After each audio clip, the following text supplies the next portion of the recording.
Britain has a rich and diverse landscape. This is a land of extreme beauty and peace. It's full of art lovers. King Charles himself first among them. John and Ennis would reinvent British landscape painting. Telford created something on a scale that had never been seen before. A humble road, you may think. It's called the A303. This is the story of how a small band of committed enthusiasts saved Britain's network of canals. A season of new programmes celebrating the great British countryside. This is allowing nature to confront us in her wildest form. Landscape continues Monday at 8:30 on BBC4.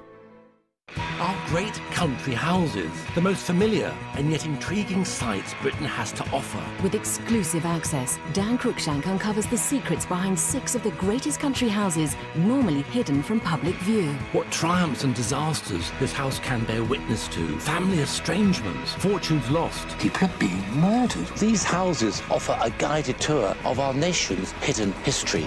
The Country House Revealed starts Tuesday at 9 on BBC2 and BBC HD.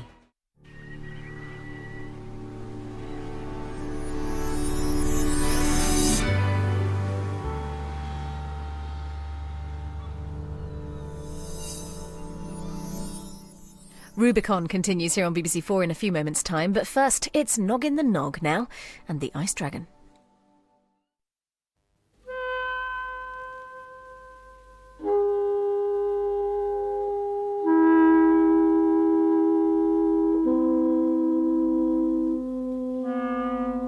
In the lands of the north, where the black rocks stand guard against the cold sea, in the dark night that is very long, the men of the Northland sit by their great log fires, and they tell a tale. They tell of Noggin, Prince of the Nogs, and how he sailed to the land of the midnight sun to fetch Nuka, Princess of the Nooks, to be his queen. And they tell of Graculus, the great green bird who was Noggin's guide on his journey. And they tell of Noggin's wicked uncle, Nogbad the Bad, who tried to seize the throne while Noggin was away and was banished forever from the land of Nog. So they lived in peace and happiness, Noggin and Nuka, king and queen of the Nogs.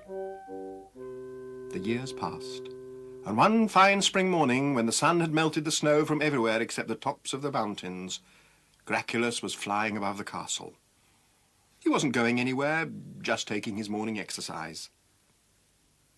Graculus had keen eyes, and as he looked at the mountainside, he saw a movement among the rocks below. Oh, is that a rabbit? Graculus turned in the air and dived down to take a closer look. It was not a rabbit. Out of the way, you scraggy parrot! I'll cut you up in mincemeat! Here, I say, take it easy. Watch what you're doing with that carving knife. Out of the way, you green-faced chicken! For goodness sake, stop waving that thing at me or I'll drop a rock on you. Now, put it down. Are you not a hawk, come to eat me? Certainly not. I am Graculus, royal bird of the land of Nog, guide and protector of Noggin, Prince of the Nogs. And anyway, I don't eat people, even little people like you. I'm not little. I'm the biggest and strongest in the Hot Water Valley. The Hot Water Valley? I've heard tell of some little people who live in a hidden valley somewhere in the far north, but nobody's ever seen one of them. Well, you're looking at one now. We're a strong people, tall as the summer grass, and I'll not have you call us little. My name is Rumpf. Greetings, little man, and welcome to the land of Nog. Greetings, bird, and if you call me little again, I'll spike you with my broadsword. I beg your pardon. I forgot. Now, we must get you to Noggin. Would you care to fly? I could easily carry you, you know. You're only a little... I mean, you don't look very heavy. Oh, I'd not mind. Lift me, bird, if you've got the strength.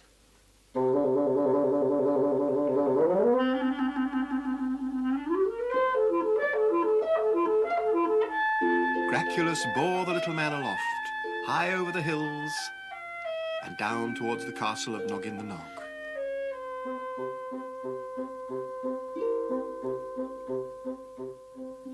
Noggin the Nog was in the back garden planting potatoes. Hi, Noggin. I've brought a little man. I found him on the mountain. He's a sort of ambassador, and he wants to see you. Oh, all right, but if he's an ambassador, I must receive him formally. Would you lead him down to the throne room? Righto.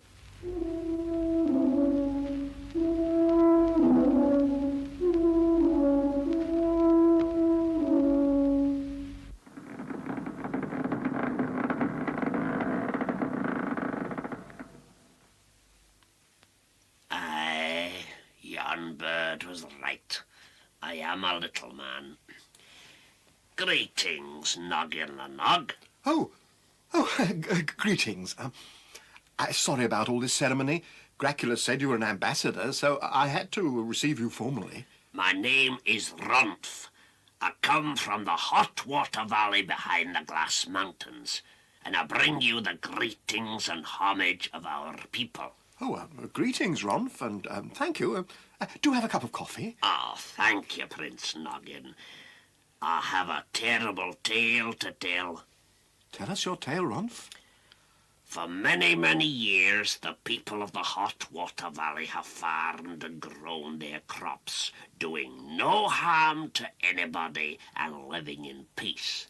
But now, suddenly, a dragon has come. A huge, fierce dragon with scales that flash in the sun. It rampages up and down the valley, trampling the crops and roaring.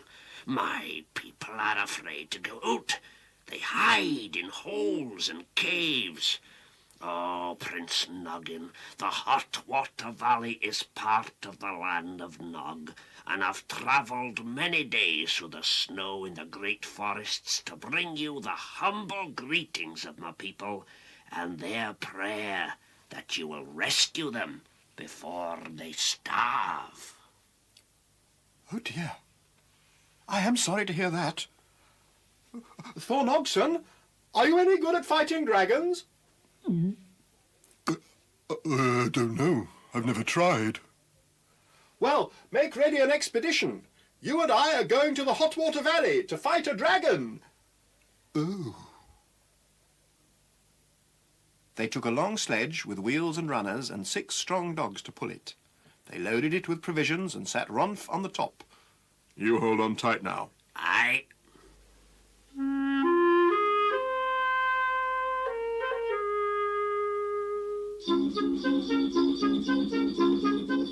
Then, as the sun rose over the castle, they set off up the valley, up the winding lanes by the hill farms and out onto the high snow.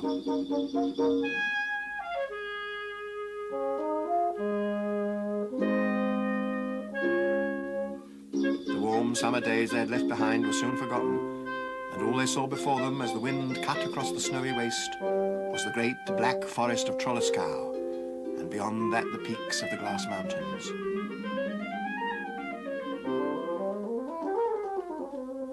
Their way led through the magic forest where there are no paths because the trees move about when nobody is looking. They left no tracks there and would have been lost for sure, but Gracchulus flew above them to mark their way. And then as evening came, the ground became steep, the trees thinned out, and as they came up out of the forest, they saw before them the shiny walls of the Glass Mountains, bright in the evening sun.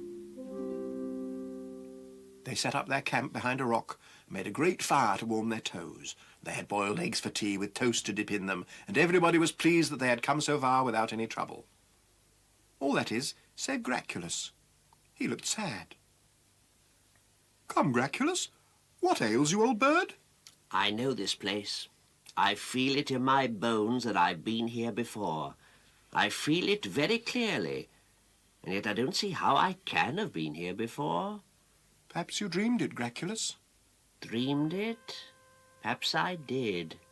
But I know that over there, to the right of the sun, is a grove of tall, green trees around a lake of salt water, and there are fish in the lake, blue fish. Where were you born, Gracchulus? I don't know. I'm told a trader gave me to Nuka's mother in the land of the midnight sun when I was still an egg, and she put me by the stove to hatch and raised me from a chick. But where I came from, and in what nest my egg was laid, nobody knows. Tomorrow, Graculus, as soon as the sun rises, you must go and find your grove of green trees around a lake, for it may be your egg remembers what it never saw, and there you will find your home. But tonight we are tired, it is time to sleep. The Nogs curled up in their blankets, the dogs tucked in their noses, and soon they were all asleep. All except Graculus. He stayed awake and watched and wondered.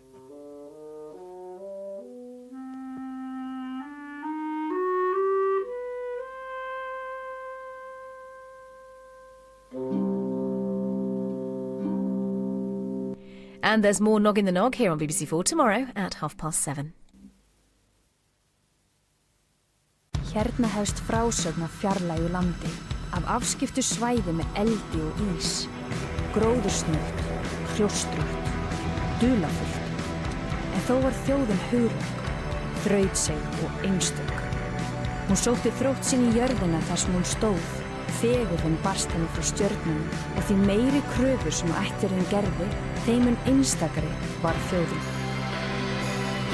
From award-winning film to comedy and documentary, BBC4 celebrates the wonders of Iceland, continuing with the Viking sagas, tomorrow at 9 on BBC4.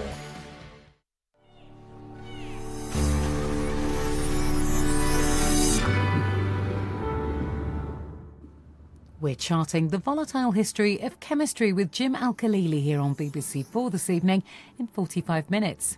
But first, there's a change of focus for Will now, as our US drama series, Rubicon, continues. CIA just sent over a new field report from an agent in Jakarta, a member of the Indonesian Mujahideen Council who's provided very solid information for us in the past. It looks like we may have a window of opportunity to eliminate Kateb. Tom, it's James. If you keep this up, you know what's going to happen. Tom, it's James. If you keep this up, you know what's going to happen. You do realize that surgical strike is a euphemism for a thermobaric warhead capable of demolishing this entire block? Can we at least agree Kateb is a legitimate target for lethal action? So what's the deal with my 7 names? I can only find 6.